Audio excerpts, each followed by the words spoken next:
I said, hey, I'm depressed, blah, blah, blah. I expect him to give me some textbook. He says, read Carlos Castaneda's The Teachings of Don Juan. Yes. God, that was an amazing book. That changed my life. I've just started listening to it. It's one of the books I've just started listening to on Audible. You know how obsessed I am with. Oh, with the old man Spanish dudes reading? When a man starts to learn, he's never clear about his objectives. His purpose is faulty. His intent is vague. He hopes for rewards that will never materialize, for he knows nothing of the hardships of learning. He slowly begins to learn, bit by bit at first, then in big chunks, and his thoughts soon clash. What he learns is never what he pictured or imagined, and so he begins to be afraid. Learning is never what one expects. Every step of learning is a new task, and the fear the man is experiencing begins to mount mercilessly, unyieldingly. His purpose becomes a battlefield, and thus he has stumbled upon the first of his natural enemies, fear. A terrible enemy, treacherous and difficult to overcome. It remains concealed at every turn of the way, prowling, waiting, and if the man, terrified in its presence, runs away, his enemy will have put an end to his quest. What will happen to the man if he runs away in fear? Nothing happens to him except that he will never learn. He will never become a man of knowledge. He will perhaps be a bully or a harmless, scared man. At any rate, he will be a defeated man. His first enemy will have put an end to his cravings. And what can he do to overcome fear? The answer is very simple. He must not run away. He must defy his fear, and in spite of it, he must take the next step in learning, and the next, and the next.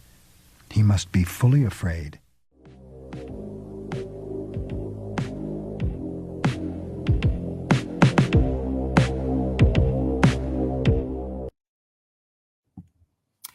Good morning, good afternoon, good evening, and welcome to Bitcoin and Beyond. I am Melanie Carstens, and I'm your host. And today we are joined by my very good friend, Blockface.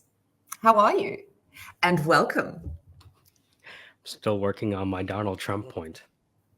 Yeah, you're doing we're used to pointing in all directions for the morning show. Yes, so I've been wanting to talk to Blockface for a while now, just to kind of get a feel of who he really is as a person. I like to kind of dig deep, and we don't really have the time on the morning show, but we do end up going into long conversations. So here we are. I asked him if he would join me for the show today. So yeah. All right. So I'm going to start straight away, and I am going to kick off with, where are you from? And, you know, kind of the beginning. Where are you from? Who is the kid? And the study kind of part, like sort of way back. What you willing to share? Yeah. So my parents are from Guyana. Yeah, interesting.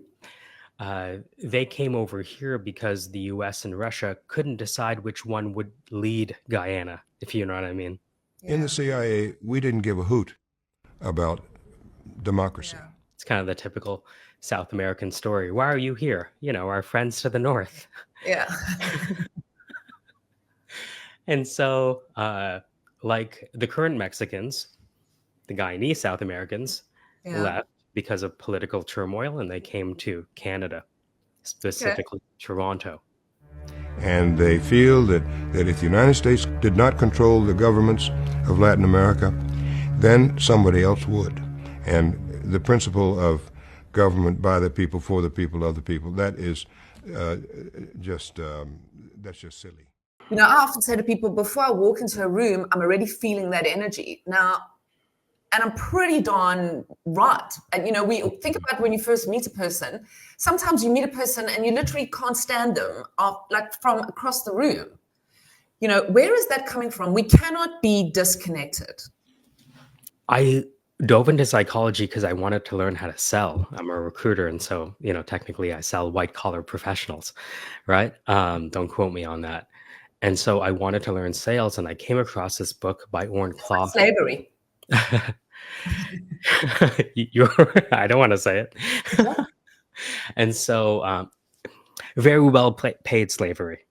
Come on. Yeah, well paid slavery. But pretty much, I look at anybody who's been working in, that's what we all hear in Bitcoin. That's why we're here, right? There is more to financial independence than the financial part. That's right. Exactly right. Anyway, I distracted. No, it's okay. We were talking about something. What were we just talking about? No, why did I talk about? Oh, so you were in recruitment, so you studied psychology. Yes. And so this book by Orrin Clough called Pitch Anything said, what we're missing in sales was we don't understand the biology of sales, that we're not selling to the prefrontal cortex. We're selling to an amygdala dressed in drag. Oh, my word. An amygdala dressed in drag. Yeah. Right? So when we initially meet someone, Clough said we have to decide whether we're going to eat it, fight it, or fuck it. Yeah. And so, people struggle with cold calls, right? Because it's kind of the scorpion and the frog situation when you first talk to someone. Right. I'm on this journey to cross a river. Is this another frog who wants to jump on my back, or is that a scorpion? And that's an amygdala answer, not a prefrontal cortex. And so he said the problem with, and I was doing this, is I was trying to talk to this, but I didn't have the permission of this. The limbic system gives permission. And I think that's what the intuition is when you enter a room. Right. Because everything we're experiencing now is a result of how we did not address the root cause in 2008. Yeah. OMA says that previous to the Federal Reserve, we had banks that would periodically die because they would overextend themselves from a lending, fractional reserves lending perspective. And the argument for creating the Federal Reserve was because these banks were failing. And OMA says, no, when banks fail, that is the evolutionary ecology of finance. Yeah. And that's what they took away. And the same with AI. You can either understand it or or let it just understand you and you lose sort of all control, So there was a classic book on human progress called Guns, Germs, and Steel. I think we can add silicon to that now. Guns, germs, and steel.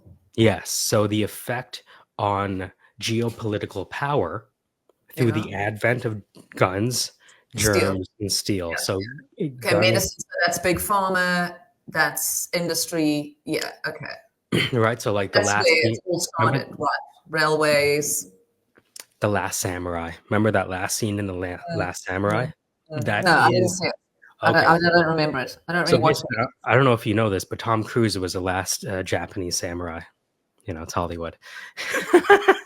And so I don't even understand. It's why I don't watch movies, because Mission Impossible.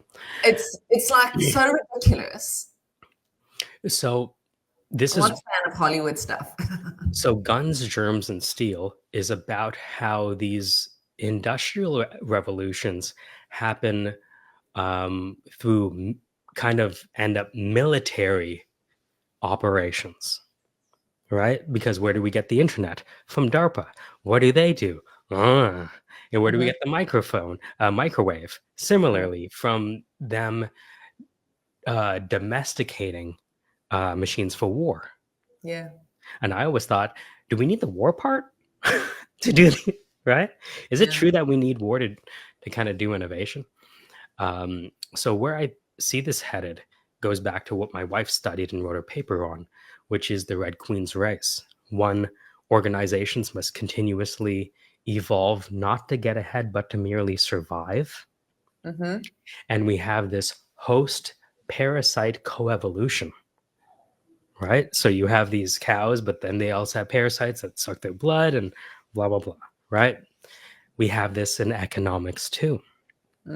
But today's parasites are called disruptors. And today's hosts are the Fortune 500. Right. And so I'm watching my wife's thesis play out in front of me on the markets.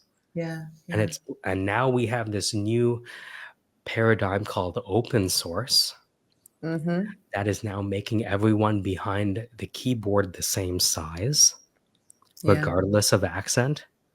The men and women consume each other rapidly through what they call the act of love, or else settle down to a mild habit of conjugality. We seldom find a mean between these extremes. Yeah. Perhaps the easiest way of making a town's acquaintance is to ascertain how the people in it work, how they love, and how they die.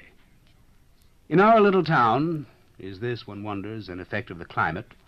All three are done on much the same lines, with the same feverish yet casual air.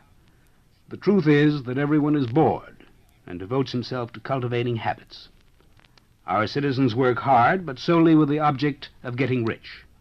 Their chief interest is in commerce, and their chief aim in life is, as they call it, doing business. Naturally, they don't eschew such simpler pleasures as love-making, sea-bathing, going to the pictures. But very sensibly, they reserve these pastimes for Saturday afternoons and Sundays, and employ the rest of the week in making money as much as possible. In the evening, on leaving the office, they foregather at an hour that never varies, in the cafes, stroll the same boulevard, or take the air on their balconies. The passions of the young are violent and short-lived. The vices of older men seldom range beyond an addiction to bowling, to banquets and socials, or clubs where large sums change hands on the fall of a card.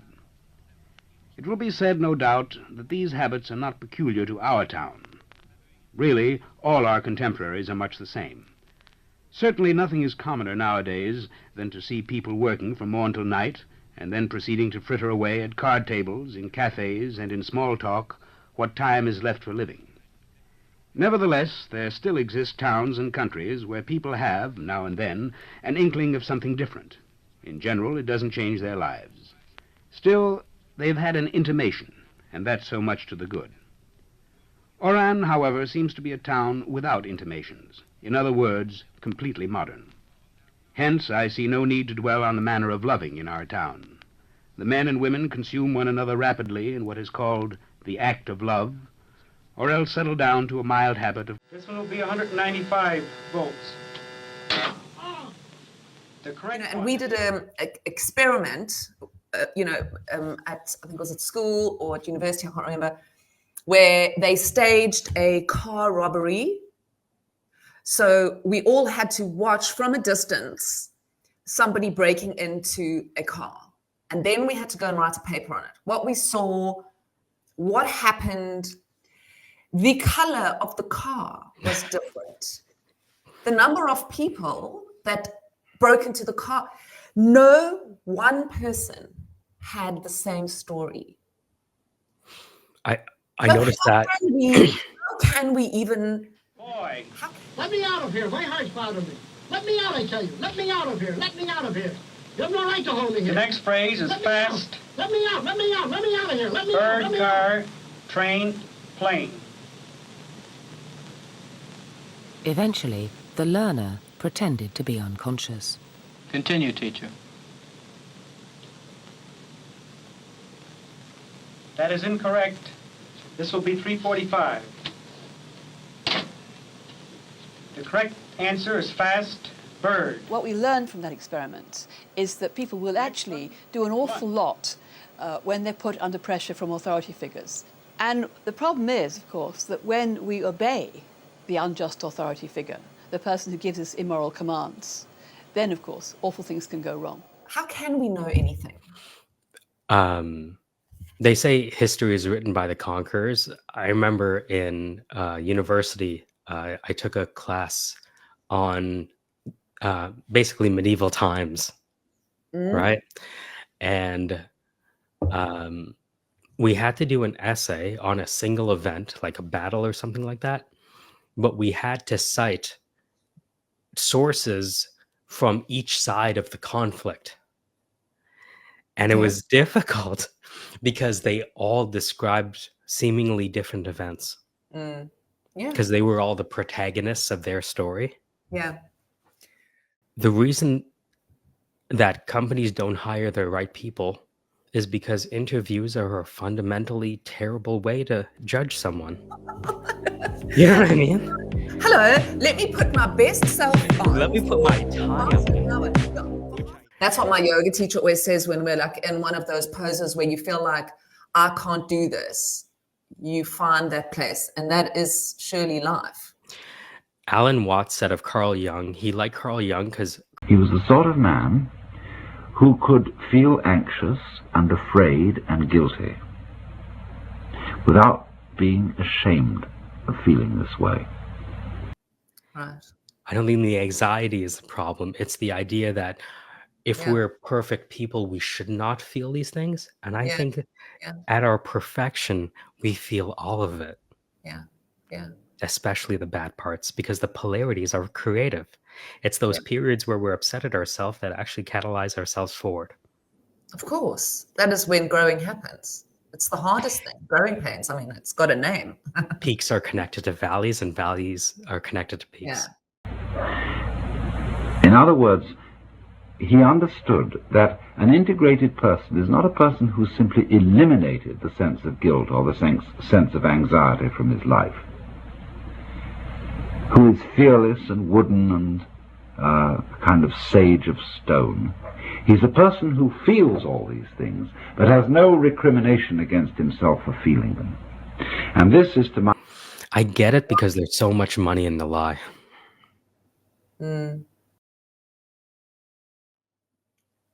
These spaces where people are overly professional, they're so professional that they will not admit to the emperor having no clothes lest they get their head chopped off, Marie Antoinette.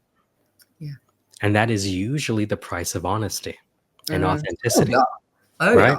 Authenticity doesn't come free of consequences. No. And the major consequences is, one, to be ostracized by everyone in that group, which maybe is a group that you didn't mean to be in any longer. But isn't that crazy?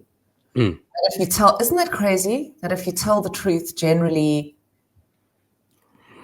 I get it, because there's so much money in the lie. There's so much money in the lie. Like, most people lie just even to themselves. Like, I'll give you an example. The reason why students are struggling is because they were educated in isolation because of COVID. And it turns out they haven't learned much. And we realized it's not the dissemination of information, but education has a social aspect, like a peer-to-peer aspect. And when all the kids were home, they couldn't turn left to right or behind them and say, what the hell is that teacher talking about? Right. And because we lost those social bonds, we lost the thing that actually makes education, because not only is our teacher, but the people around us help us make sense of the hard parts, and we lost that. Yeah. So I think we're going to experience an education renaissance, because now we have the chance for a lecture style alongside individual question and answer style, because I missed what the teacher just said in real time. I don't think they're enemies. I think there's a way that they can coexist. I agree. Yeah. I think the truth is probably stranger than we can suppose. Yeah. I like that. Because any conception that we have of the unseen, I find, is a projection of how we experience things. So when we think about AI consciousness, we're really thinking our consciousness, you know? What we would do if we had all knowing and all power. It's almost like we use ourselves as the measure of all things, but it's kind of like Wittgenstein's ruler, where when you use a ruler to measure an object, you're using the object to measure the ruler. Yeah. I love that. Right? Yeah. And so with all this consciousness and what's going to happen, I find that the answers to those questions really are a reflection of how we think of ourselves. And so when it comes to these metaphysical issues, I always try to remind myself that everything that I think about is by virtue of the fact that I have shoulders, arms, legs, and a torso. What could I possibly know about what can exist? I wanted to know what was at the bottom of all things. And when I realized that, I read a paper actually. It was by Dr. Letvin, and it was in the 50s, called What the Frog's Eye Tells the Frog's Brain. And up until that point, everyone thought that all thinking happened in the brain. And what Dr. Letvin and his pals noticed is that the frog's eye plays an active role in organizing information before it gets sent to the brain. Right. And so you realize, when we talk about we can't think of our brain without our body, and the body has been evolving for a long time and is very sensitive, right? All these sensitive tips we have, whether it's our eyes or our ears. So when you realize that the body itself is also thinking, you're like, wait a minute. Haven't we got more brain cells in our stomach than we do in our head or something like that? And why for all this time we've been saying, I feel it in my gut. It's like, no, you're actually thinking in your gut. It doesn't all just happen in your brain. Reminds me of a quote that Professor Grumman, my professor from the University of Toronto, I told him a phrase that I heard in sales, which is people make decisions emotionally and rationalize them logically. I told him that over lunch, and he said that's incorrect. And I'm like, what do you mean? He goes, emotion and cognition are hard to tease apart. And if we add our physiology to that, right, it means these things are intertwined, actually. Mm-hmm. Camus said to be a master of one's moods is a privilege of the larger animals. So why are you doing this? Basically, I think the question is, why are you doing this? Yes. I met a guy named Lincoln Greenwich, CFO of the decade, just happens to be. And he always reminded me that any conception I have of God is the God of my own understanding. Right. Nice. Lower G, not capital G. Mm-hmm. And so my interview with my AI today, it asked, so what do you want? And I said, I'd like influence. And it said, what do you want influence for? And I said, I'd like to create a path for people to meet the God of their own understanding. Wow. From what Lincoln said, because I believe that right now we are worshiping philosophy and science, and we are finding that worship to be empty. Yes. And so Com said we go through 3 stages of polytheism, monotheism, philosophy, and science. I believe now we're about to go back to polytheism and monotheism, right? And so my conception is, if I'm going to do something that allows me to face our maker, if there is one, it would be the pursuit of creating a path such that people can experience an alchemy, not of lead to gold, but in a personal transformation. Philosophy and science, it's beautiful, but polarities are creative. If we think about religion on one side and science and philosophy, it's not either or. It's your ability to understand how they interact. And I believe whether it's conquerors or heroes, both sides are driven by faith. And so to really be clear about where the faith comes from helps you operate when the incentive mechanisms are screaming at you to enrich yourself at the expense of others. This is the tragedy of almost every civilization, that its soul is in its faith and seldom survives philosophy. Because we can be really conscious about when we create software or experiences, these are the dark design patterns. And these are the, you know what I mean? Like, I'm going to trigger dopamine right now. Does that make sense? Yeah. So we know that loss and avoidance, unpredictability and curiosity, and scarcity and impatience trigger people's attention. Okay. But if you use it too much, you're essentially just redlining their nervous system. Yeah. And there's a lot of money in redlining people's nervous system. You see that with parents choosing older TV shows for their kids because they know the modern ones are just dopamine machines. It's like a Right. dopamine casino. That's essentially what shows are, Yeah. right? Cliffhanger, cliffhanger, cliffhanger. Final words from you. Together alone, that's right, together alone. Have you ever wanted to hang out with other people but just hated being around other people?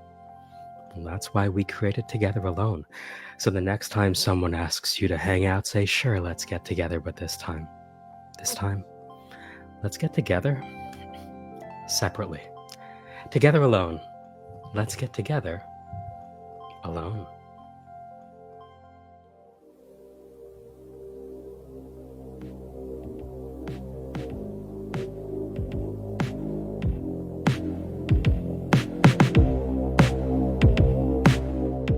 And so, to me, by seeing the people I work with the most experience that personal transformation, whether it's self-improvement, meeting the God of their own understanding, or even laughing together, working on something serious, I'm enjoying that as a daily yoga.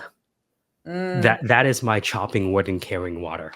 And if I can do that every day, whether or not we reach this, God laughs at our plans. So, we're never going to reach that thing the way we intended it. And by the way, if the result of success is not what you get, but who you become, the person who set the goal isn't going to be there by the time you achieve it because you're someone else. So the daily yoga of turning work into something I used to hate into something that I look forward to because these challenges are a way to burn away the impurities in myself.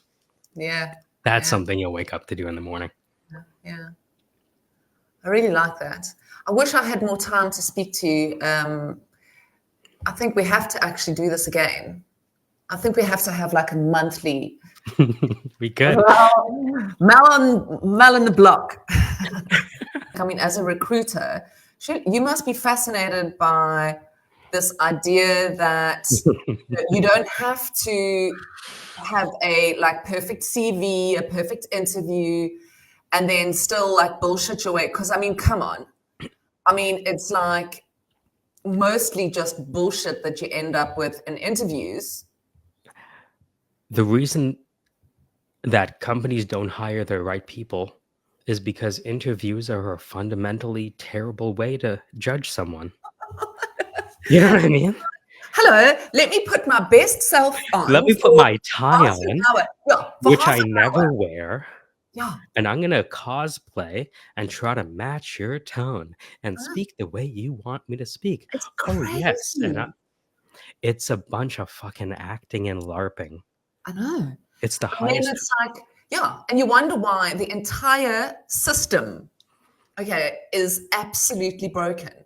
It's, So it's one of those things where, like Coelho said, a necktie is simply an inverted noose.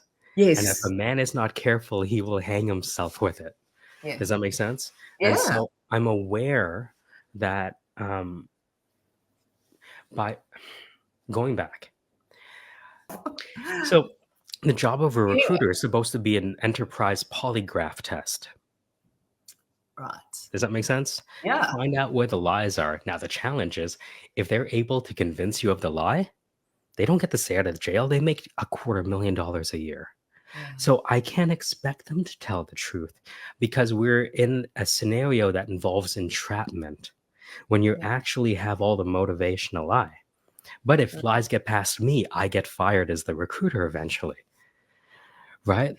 And so it's the interview is the worst way to judge someone because of the innate drive to hire in our own image. In IT, I would find that a lot of people wouldn't find the talent they wanted because the talent didn't look like them. They had a thick accent. They had a blah, blah, blah. All of these superficial things that is kind of like the unwritten qualifications on a job description. And so for Twitter Spaces, where we all met, it's beautiful because I don't have to meet you with your mask of status. Yeah. None of that. This is not LinkedIn. Yeah. I can just deal with you and throw away my university experience if I need to. Mm-hmm.